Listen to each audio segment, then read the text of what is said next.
열방의 통치자, 열방의 통치자,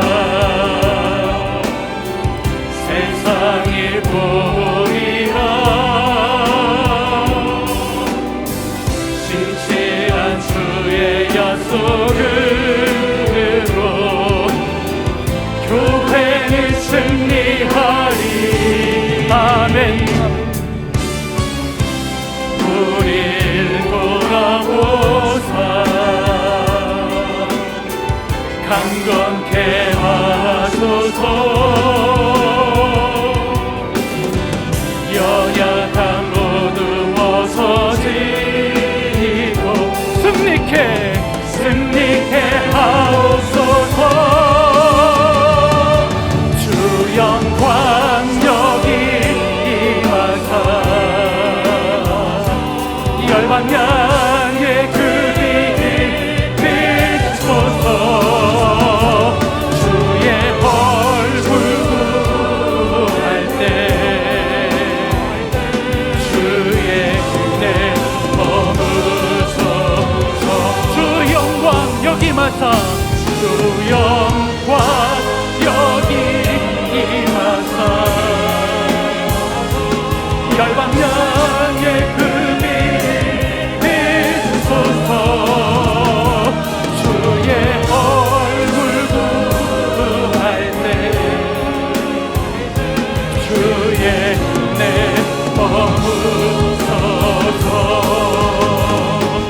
영광 영광 영광 영광 영광 영광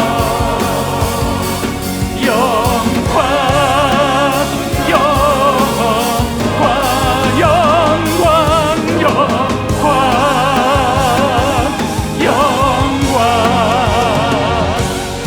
영광 영광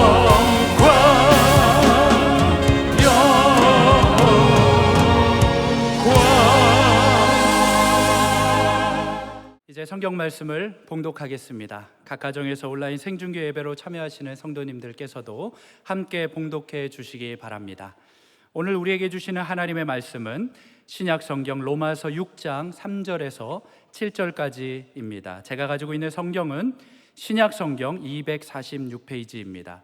로마서 6장 3절에서 7절까지의 말씀을 함께 교독하시겠습니다. 제가 먼저 읽겠습니다. 무릇 그리스도 예수와 합하여 세례를 받은 우리는 그의 죽으심과 합하여 세례를 받은 줄을 알지 못하느냐? 그러므로 우리가 그의 죽으심과 합하여 세례를 받음으로 그와 함께 장사되었나니 이는 아버지의 영광으로 말미암아 그리스도를 죽은 자 가운데서 살리심과 같이 우리로 또한 새 생명 가운데서 행하게 하려 함이라. 만일 우리가 그의 죽으심과 같은 모양으로 연합한 자가 되었으면 또한 그의 부활과 같은 모양으로 연합한 자도 되리라.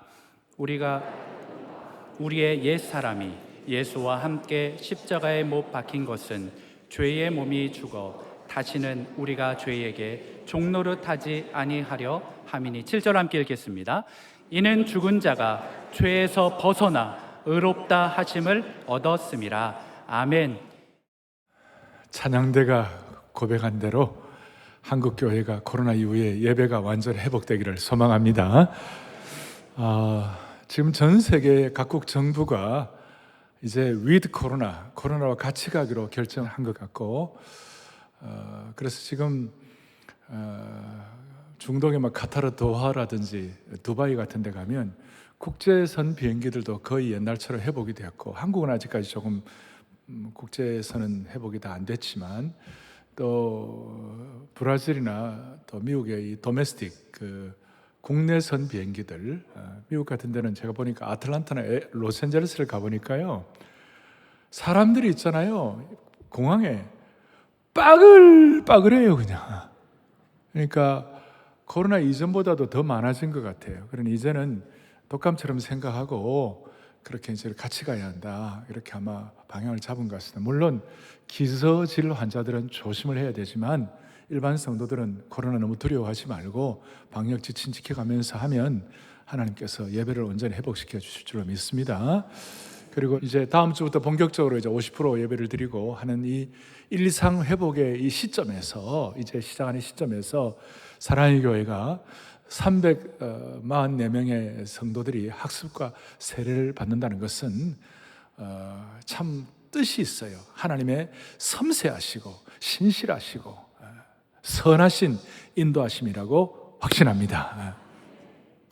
오늘은 제가 세로남의 신비에 대해서 세례식을 받는 모든 분들, 또 이 세례식에 참여하는 모든 성도들이 함께 말씀을 묵상하고자 제가 말씀의 제목을 그렇게 붙였습니다. 세로남이라는 말은 좀 따뜻한 말인데, 예수 믿고 구원받고 하나님의 자녀가 된 것은 이렇게 영적인 제2의 생애를 맞이했다, 그런 뜻이에요. 새로 났다, 그런 뜻인데, 오늘 먼저 3절에 보니까 예수 믿고 구원받은 하나님의 백성들에게는 외적인 증거가 있어요. 그것이 뭐냐면 3절에 그리스도 예수와 합하여 뭘 받은요? 세례를 받은 우리는 예수님을 알게 되면 예수님을 구세주와 주님으로 섬기게 되고, 예수님의 말씀이 선포되는 곳에는 말씀의 능력이 나타나는 것이에요. 그 말씀의 능력이 나타나고 예수님을 구세주와 주님으로 고백하는 하나님의 백성들이 나타나는 외적인 증거가 뭐냐면 세례를 받는 것이에요. 그래서 여러분, 예수 믿지 않는 사람들은 세례 안 받아요. 예수 믿는 분들이 세례를 받는데, 사도행전에 곳곳마다 부흥이 일어나고 사도행전에 곳곳마다 예수님을 구세주와 주님으로 인격적으로 영접한 사람들, 영접하고 난 다음에 바로 직후에 곳곳마다 10여 차례 이상 세례받는 내용이 나와 있어요. 따라서 예수 믿고 구원받은 사람들은 반드시 외적 증거로 뭘 받아야 한다? 세례를 받아야 한다. 그래서 로이드 존스 목사님 같은 경우는 세례에 관해서 뭐라고 말씀하고 있냐면, 세례는 내가 예수님과 연합하고 있음을 외적으로 공표하는 의식이다 그랬어요. 그래서 이 세례는 영적 진리를 보여주는 그림이고 증거요 보증이라고 말할 수 있는 것입니다. 그리고 이 세례받은 사람들은 4절에 보니까 우리 또한 새 생명 가운데 행하게 하려 함이라. 세례받은 사람들의 특징은 뭐냐? 새로운 생명 가운데 행하게 되는 것인데, 이 세례받은 것은 일반 세상에서 말하는 개과천선, 도덕적 개선 이 정도가 아니에요. 기독교의 세례는 외적 증거로 예수님을 구세주와 주님으로 모신 이 증거로 세례를 받는데, 기독교의 세례는 세상의 개과천선과는 다르다. 왜냐하면 7절 뒤에 보니까 뭐라 하냐? 이는 죽은 자가 죄에서 벗어나 의롭다 하심을 얻었음이니라. 우리가 세상에서 도덕적으로 잘 살아보려고 애를 쓰는 것은 내가 결심하고 내가 애를 쓰고 수고하고 그것도 귀한 일이지만, 그러나 세례와 영적 세계, 주님 안에서 새로남의 이 신비는 그걸 다 초월한다는 것이에요. 무슨 뜻이에요? 우리가 오늘 세례 받는 것, 내가 결심하고 고백하고 나와서 받는 것 같지만 사실은 하나님께서 우리에게 이런 결단을 할 수 있도록 마음을 주시고, 무엇보다도 성령께서 예수 그리스도의 죽음과 부활의 의미를 깨닫도록 은혜를 주셨기 때문에 세례를 받는 것이에요. 그러니까 개과천선의 수준이 아니에요. 그걸 뛰어넘는 거예요. 이런 뜻이에요. 한국교회 신앙생활 하신 분들은 아마 김익두 목사님이라고 옛날에 아주 그냥 황해도 안하게 대단한 깡패였는데, 이분이 예수 믿고 구원받고 목사가 되고 하는 이 모든 과정들을 많은 분들이 들었을 거예요. 김익두라는 청년이 얼마나 정말 포악한 깡패였는지, 그 읍에 장을 나가는 사람들이 선앙당에 가고 그 오늘 장에 가가지고 김익두를 만나지 말게 하옵소서, 비나이다 할 정도로 그런 대단한 깡패였어요. 그러던 그가 선교사님을 통해 피해 복음을 듣고 아주 급격하게 새로남의 은혜를 받았어요. 새롭게 장안의 화제가 돼서 그가 김익두가 예수를 믿다니. 그런데 어느 날 김익두가 죽어서 교회에서 장례식을 한다고 부고장이 날라왔어요. 부고라는 거 아시죠? 죽었다고. 그러니까 사람들이 야, 김익두가 죽었다더라. 김익두에게 괴롭힘을 받은 사람들이 막 가가지고 좋다고 그 이제 교회 장례식장에 갔는데 가보니까 장례식이 아니고 세례식이었어요. 김익두의 세례식이었어요.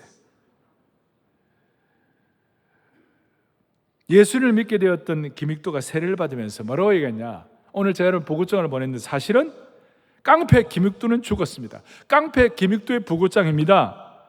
나는 이제 새 사람이 되었습니다. 그것을 사람들에게 선포를 했어요.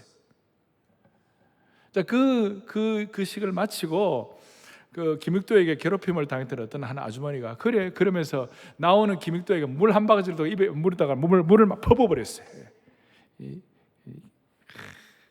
그러니까 김익도가 옛날 같으면 그냥 난리가 났을 텐데 평온한 표정으로 이렇게 얘기했어요.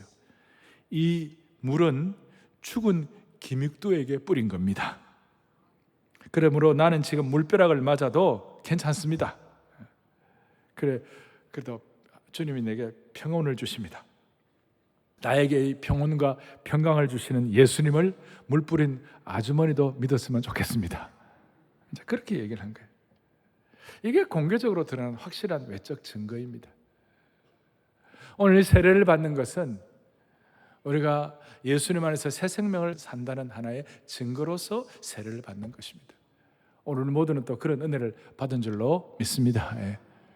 이 외적 증거고 또 하나 내적 증거가 내면적 증거가 있어요. 내면적 증거가 뭐냐면 3절부터 보니까 3절, 4절, 5절에 보니까 무릇 그리스도와 합하여 세례를 받은 우리는, 합하여란 말, 또 그의 죽으심과 합하여란 말이 나오고 4절에도 보니까 그의 죽으심과 합하여 세례를 받음으로, 5절에도 보니까 뭐라 나오냐면 그의 죽으심과 같은 모양으로 연합한 자가 되었으면 또한 그의 부활과 같은 모양으로 연합한 자가 되리라, 이렇게 나와 있어요.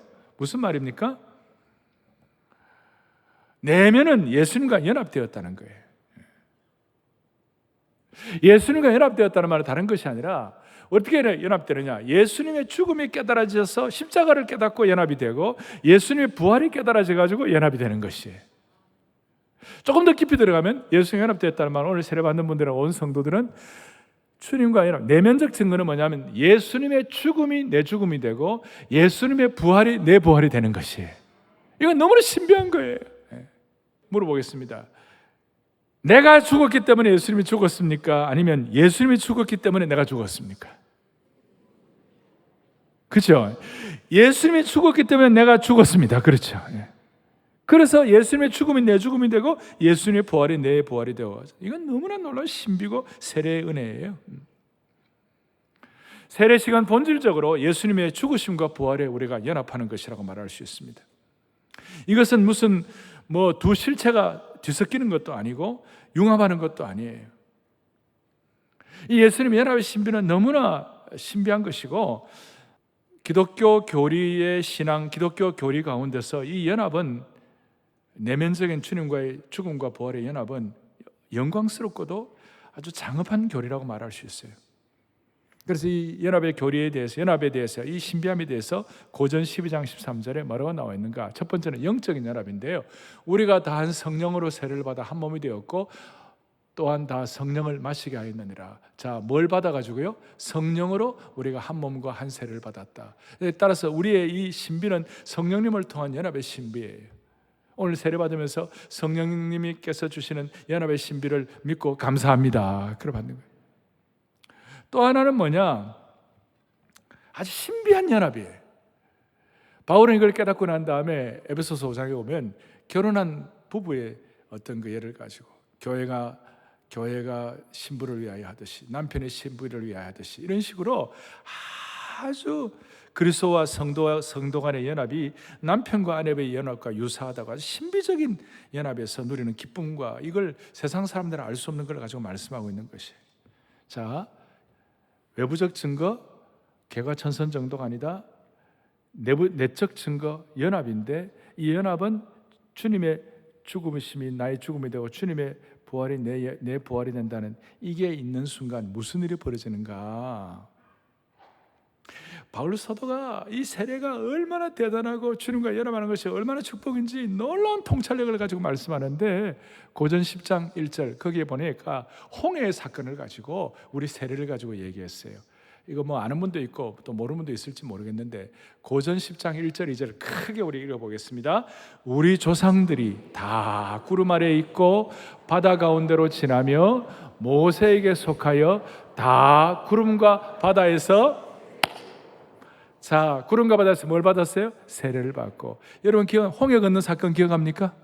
이스라엘 백성들이 홍해를 잘 건넜잖아요. 물론 거기 건너지 못한 사람도 가끔 있어요. 왜냐하면 모세의 광고를 못 들어갔고, 이제 언제 나갑니다는 그걸 못 들고 뭐 그런 우리가 얘기도 합니다만은, 모세의 인도 아래 모두가 다 홍해를 건너게 됐어요. 그 홍해를 건넌 사건이 단순한 사건이 아니고, 이것은 신약의 세례를 예표하는 것이었어요.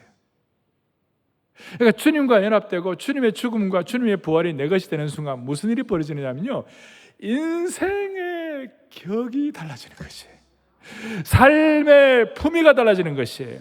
우리의 삶의 차원이 완전히 새로워지는 것이에요. 무슨 말이냐면 홍해 이전과 이후로 나눠지는 겁니다. 홍해 이전에는 어떻게 살았어요? 홍해 이전에는 노예의 삶이었어요. 그 때리면 억지로 하고 뭐 겨우겨우 연명하는 수준이고 이렇게 됐는데, 노예의 삶, 자유가 없는 삶이었는데, 홍해 이후의 삶은 하나님 나라의 정병이 되고, 이제 이스라엘 나라가 그 이전에는 완전히 당나라 군사처럼 오합지졸이고 막 아무것도 아니었는데, 홍해 이후에 이스라엘 백성들의 군사가 그야말로 품위를 갖추고 정격이 되고, 그 다음 제대로 된 정예군이 되고, 이렇게 돼가지고 당시에 가나안의 이제 정복 국가들과 함께 싸울 수 있는 그런 힘을 갖추게 된 것이에요. 그러니까 홍해 이전과 홍해 이후, 하나는 노예의 삶, 하나는 격이 없는 오합지졸, 그런데 또 하나는 뭐예요? 격이 있는 삶, 하나님 나라의 군대, 용사, 이렇게 되는 겁니다. 할렐루야. 이건 제 얘기가 아니고, 이스라엘 백성들이 노예 근성이 있어가지고 날마다 비난하고 비판하고 그냥 뭐 힘들고 어려우면 그냥 남 불만 쌓인 거 막 얘기하고 그런 스타일의 삶이었어요. 그런데 홍해를 다 건너고 난 다음에 출애굽기 15장 1절에 보면 뭐라고 나와 있냐면요, 이때 모세와 이스라엘 자손이 이 노래로 여호와께 노래하니 일러스되 내가 여호와를 찬송하리니 그는 높고 영화로우심이요. 그러니까 세례받기 이전과 이후의 삶과 비슷한 거예요. 세례받기 이전에는 우리가 불평하고 불만하고 이런 삶이 있었다가, 당나라 군사처럼, 제가 당나라를 핍박해서 미안합니다, 당나라 군사처럼 오합지졸 같은 이런 사람들인데, 홍해 건너고 난 다음에는 하나님 나라의 정규군이 되고 용사가 되고 정병이 되고 이런 대단한 일이 벌어졌어요. 그러니까 불평하던 입술이 하나님을 찬양하는 입술로 바뀌게 되는 것이에요. 홍해를 건너게 하신 주님을 찬양할지어다. 오늘 여러분, 우리 적은 기믹도들이 많아요. 기믹도처럼 예수 믿는 분들 핍박도 많이 하고, 교회 핍박도 많이 하고, 예수 믿는 아내 핍박도 많이 하고 다 그랬어요. 그러던 우리들이 세례받고 난 다음에는 사람이 바뀌는 거예요. 하나님 나라 용사가 되는 거예요. 주의 용사된 나에게 주의 일을 맡겨 주십시오. 이전에는 불평하던 입술이 지금 뭐예요? 하나님을 찬양하는 입술로 홍해를 건너게 하신 주님을 찬양할지어다. 내 인생의 중요한 어려움의 강과 고비와 계곡을 넘게 하신 주님을 사모하고 찬양합니다. 이게 이제 출애굽기 15장이 하나의 예표가 되는데, 요한계시록 15장 3절에 보면 무슨 말씀이 나오는가? 요한계시록 똑같이 15장이에요. 같이 우리 크게 보겠습니다.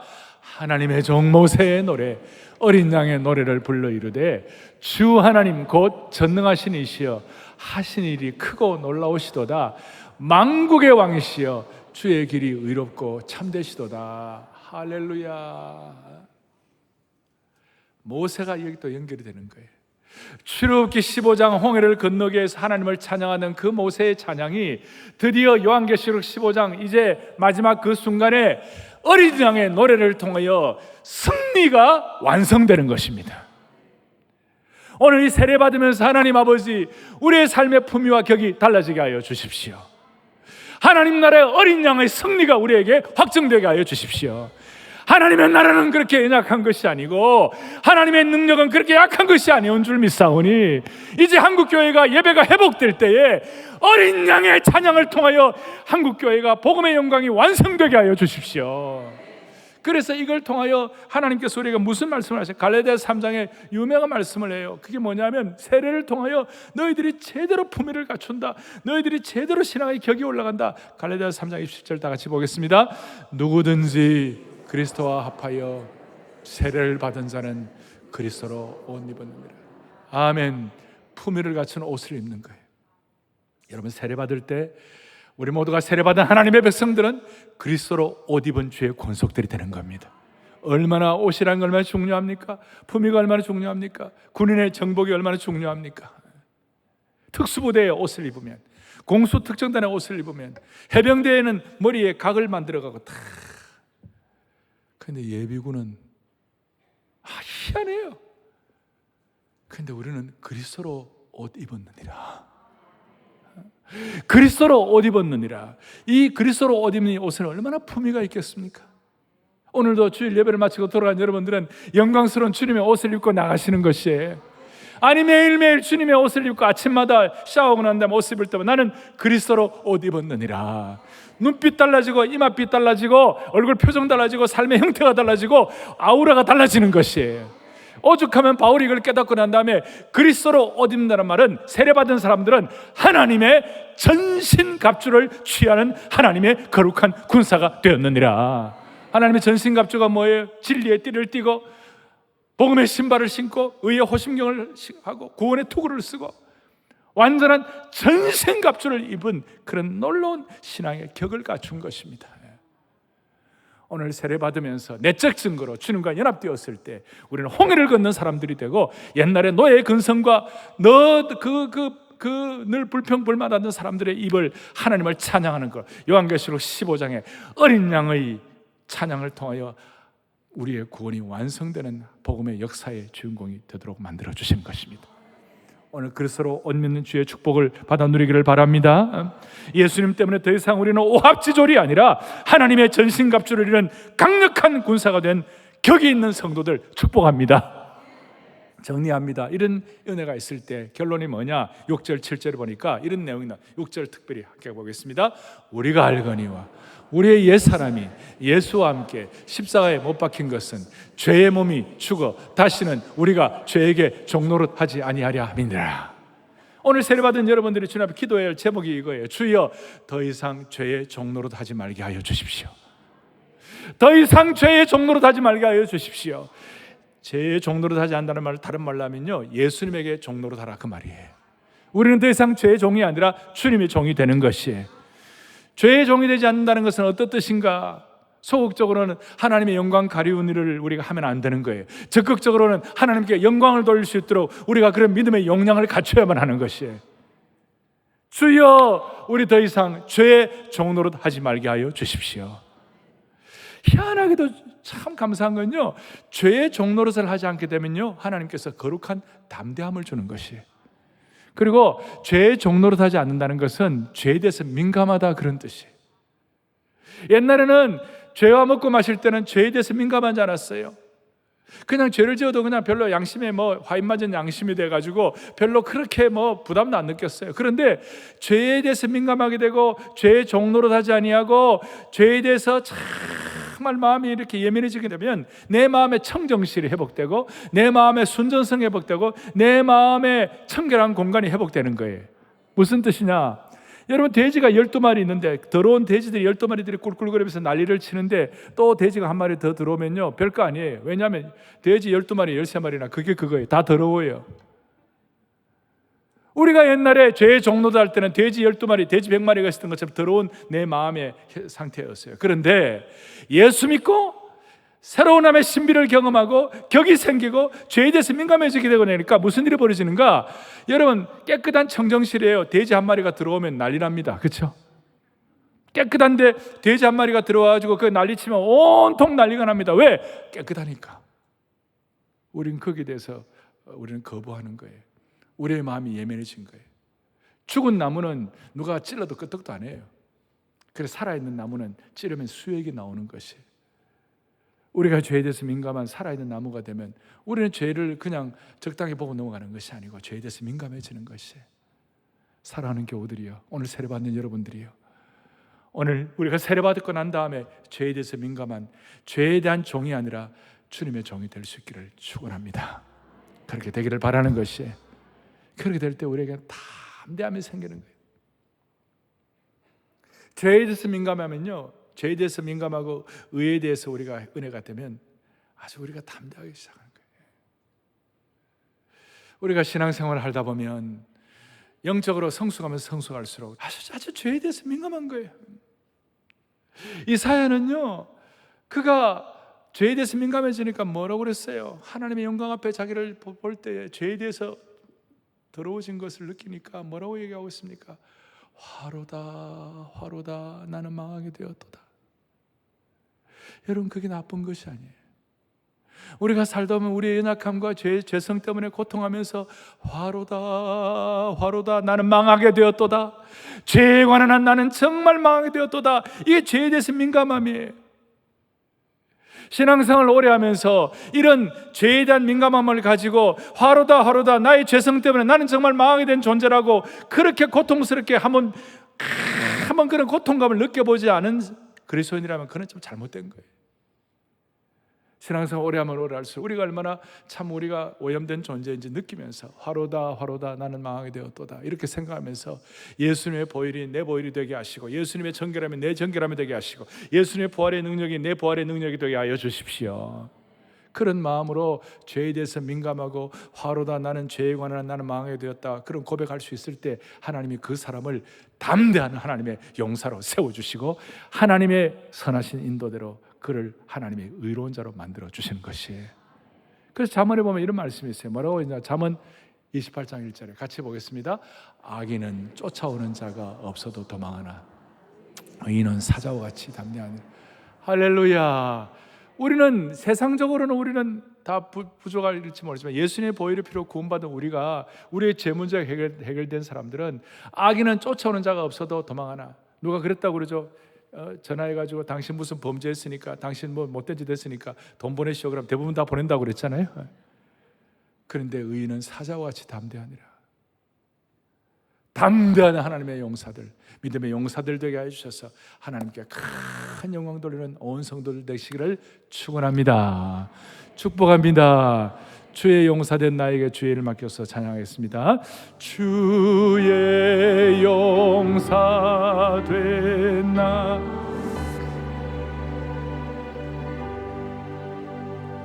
주의 일 맡기소서.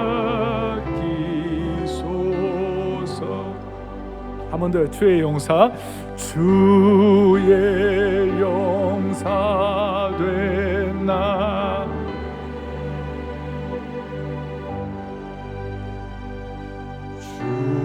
주의 일 맡기소서.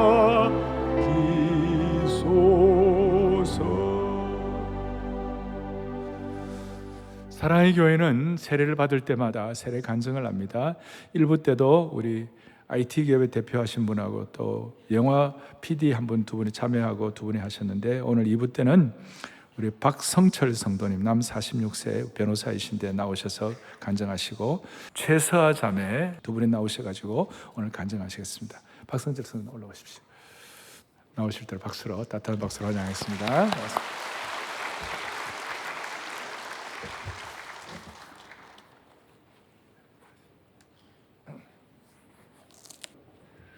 우선 사랑의 교회에 교인으로 등록을 하고 믿음을 가지게 된 후 세례까지 받게 되어 무한히 영광스럽게 생각하고 이 모든 영광을 하나님께 올려드립니다. 저는 1976년 부산에서 출생했고 지금은 한 법무법인에서 변호사로 근무하고 있습니다. 변호사를 시작한 지는 만 14년 정도 되었고 줄곧 부동산 분야의 분쟁을 담당해 오고 있습니다. 저는 부산에서 평범한 가정의 5대 장손으로 태어났고 저희 조부모님과 부모님은 모두 불교를 믿는 분들이었습니다. 저는 불교 가정에서 자라났고 저도 모르는 사이에 철산이라는 법명까지 가지게 되었지만 개인적으로는 철저히 무신론자로서 살아왔습니다. 저희 부모님께서는 제가 학창시절 공부를 하는 동안 항상 불공을 드릴 정도로 극진히 정성을 들이시는 분들이었지만 그렇다고 저에게 종교를 강요하시거나 하는 분들은 아니셨습니다.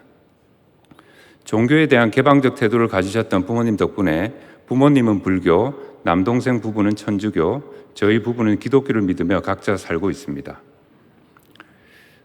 제가 사법시험을 공부하고 있을 때 부모님들은 저를 위해 매일 밤 불공을 드려왔고 저 역시 하루의 공부를 마무리하면서 절박한 마음으로 그 대상이 누구인지도 알지 못하는 상태에서 막연히 절대자에게 기도를 하면서 잠이 들곤 했습니다. 지금 생각해보니 당시 기도의 대상이 다름 아닌 하나님이었구나 하는 생각이 듭니다. 믿음을 갖게 된 것은 기독교 신앙인이었던 아내와의 결혼이 첫 계기가 되었습니다. 무신론자로 살아왔던 저는 막연하게나마 결혼을 하게 되면 아내의 종교가 저희 종교가 될 수 있겠다는 생각을 하고 있었습니다. 저희 아내는 세례를 받은 교인이었고 기도의 대상이 누구인지도 모르는 저에게 하나님께 기도를 드릴 수 있도록 인도해 주었습니다. 저희 두 사람은 결혼 초부터 하나님에게 기도하면서 모범적인 좋은 가정을 이루어 나갈 수 있도록 도와주십시오. 고객들에게 도움을 줄 수 있는 지혜로운 변호사가 될 수 있도록 도와주십시오. 라고 간구하곤 했습니다. 하지만 이러한 기도도 신혼생활이 지나가고 제가 변호사로서 자리를 잡아가면서 조금씩 그 빈도가 작아졌습니다. 기도는 했지만 교회도 나가지 않고 있었습니다. 그러다가 2016년 첫째 아이인 딸이 초등학교 1학년 때 사랑의 교회에 다니던 같은 반 친구가 딸에게 전도하면서 딸이 사랑의 교회 주일학교를 열심히 나가는 일이 생겼습니다. 딸이 교회에 다니게 되면서 아이를 데려다주고 데려오는 것은 제 담당이 되었고 저는 기다리는 사이에 본당에 들어가 예배를 드리곤 했습니다. 그 다음 해인 2017년 아내가 먼저 사랑의 교회에 등록을 했고 저는 또 한 해가 지나 2018년에 등록을 했습니다. 누나가 주일학교에 갈 때 별 생각 없이 따라만 다니던 둘째 아이인 저희 아들이 어느 날 자신의 우선순위에 대해서 이런 말을 했습니다. 원래 아들의 우선순위는 1번이 엄마, 2번이 누나, 3번이 강아지 사랑이, 그리고 마지막이 아빠인 저였습니다. 그런데 그날 갑작스럽게 이 모든 순서의 맨 앞에 예수님을 언급하는 것이었습니다. 그렇게 말하던 아들의 모습이 아직도 잊혀지지 않습니다. 이렇게 사랑의 교회에 한 발씩 내딛던 저희 가정은 2018년부터 아내가 다락방에 참석하게 되었고 그 다음 해인 2019년부터 아내 다락방 순장님이 아내와 교구 목사님을 통해 저에게 관건해 주셔서 저 역시 마지못해 다락방에 참석하게 되었습니다. 사실 직업이 변호사다 보니 분쟁을 조정하고 해결하면서 어려운 일도 많고 지혜도 필요하여 이왕 다락방에 나간다면 경륜이 많으신 변호사님이 순장님이면 좋겠다는 나름의 생각을 하고 있었습니다. 그런데 배정된 순장님은 변호사이긴 하지만 저보다 나이도 적고 연수원도 저보다 2년 늦으며 처음 다락방을 인도하시는 신임 순장님이라고 하여 만나기 전에는 내심 실망하고 있었습니다. 그런데 직접 만나보니 그게 아니었습니다. 순장님께서는 변호사로서 능력 있고 책임감 있게 활동하고 계셨고 믿음도 교회 봉사도 훌륭하게 하고 계셔서 존경하는 마음이 저절로 생길 정도였습니다. 이후 저는 순장님께 전적으로 의지하면서 즐겁게 다락방 생활을 하고 있습니다. 다락방 참석도 이미 수년째 하고 있었고 학습교인이 된 지도 이미 2년 정도 지났습니다. 그러나 세례받기에 믿음 생활이 여전히 부족하고 미진하다는 생각 때문에 세례는 계속 미뤄왔습니다. 저같이 믿음이 부족한 사람이 과연 세례를 받을 자격이 있는가 계속 의문이 들었고 이러한 이유로 여러 차례 세례의 기회를 거절하고 회피했습니다. 이런 와중에 순장님께서 이제는 세례를 받을 시점이 되었다고 격려 말씀을 해주셨고 담임 목사님의 설교 중 회색 지대는 없다는 설교 말씀을 듣고 하나님의 감동을 받게 되어 이번 세례에 임하게 되었습니다. 하나님의 자녀로서 무한히 부족하고 고백할 만한 은혜의 경험도 부족한 저이지만 이번 세례를 계기로 하나님의 자녀로 하루하루 성장해가는 성도가 될 수 있도록 노력하겠습니다. 일터에서 분쟁을 조정하고 해결할 때 항상 하나님께 기도하며 공경에 빠진 이웃을 돕는 마음으로 일하겠습니다. 아울러 하나님께 다짐을 하나 드리고자 합니다. 불교도로 살아가고 계신 저희 부모님 그리고 무신론자에 가까운 생활을 하고 계신 저희 장인 장모님 이렇게 네 분이 더 늦기 전에 하나님의 자녀로 안착할 수 있도록 저 나름대로 최선을 다해 복음을 전하겠습니다. 감사합니다.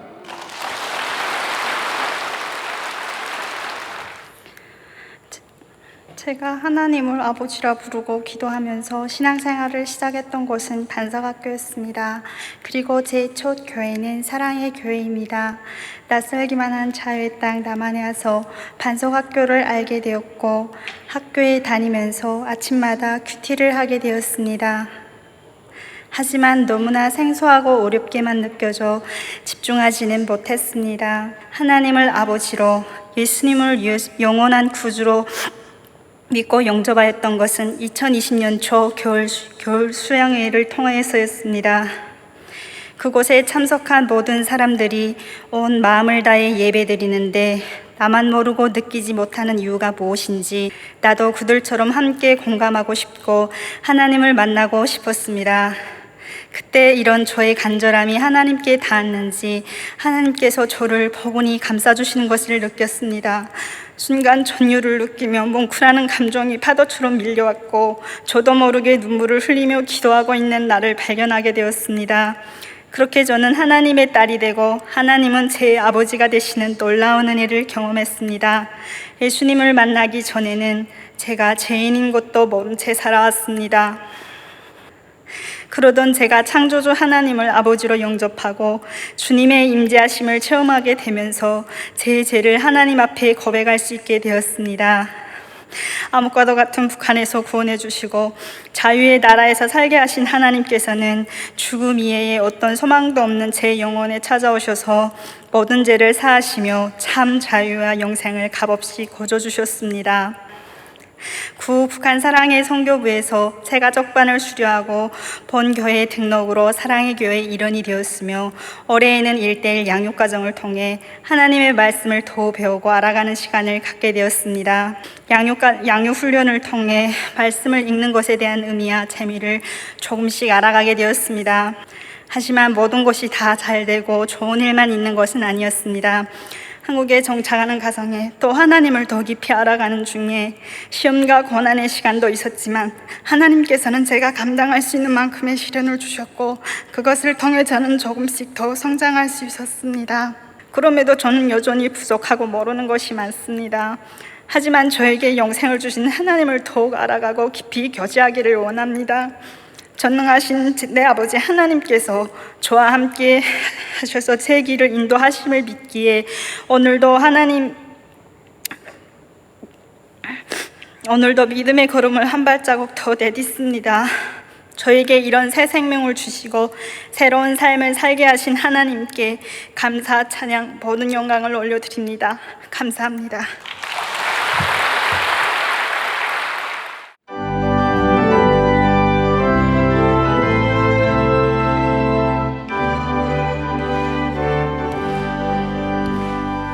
내가 예수 믿고서 죄사함 받아 나의 모든 다 변했네.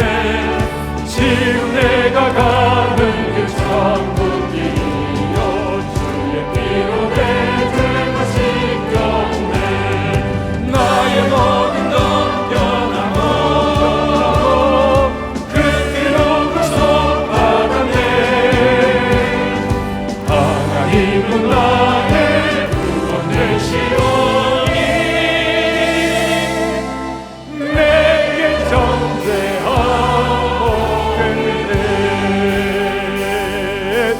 내게 성령 임하고 그 크신 사랑 나의 맘에 가득 채우며 모든 공포에게서 물리치시니 내가 항상 주 안에 있겠네. 나의 모든 것 변하고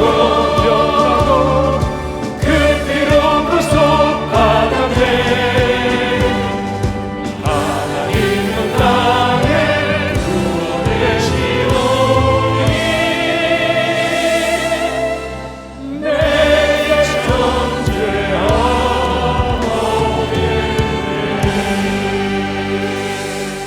오늘 이후로 우리 모두가 다 홍해를 건넌 하나님 나라의 소중한 군사가 된 줄로 확신합니다.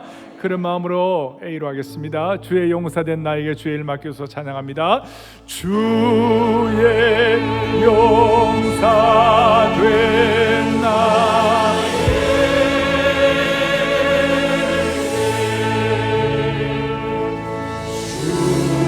주의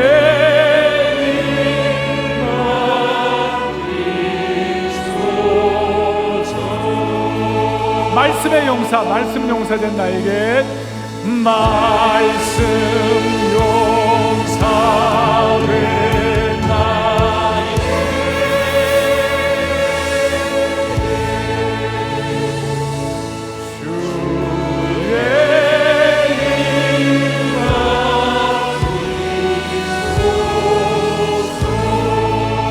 임하시소서. 이 이번 한 주간을 축복합니다. 이번 한 주간 매일매일의 삶의 현장이 주님과의 동행이 되기를 바랍니다. 우리 두 손 다 들고 한 번 더 주의 용사된 나에게 주의 일을 맡겨주십시오. 주님이 맡겨주셔야 후유증이 없습니다. 그런 내 소망을 가지고 같이 주의 용사된 나에게 주의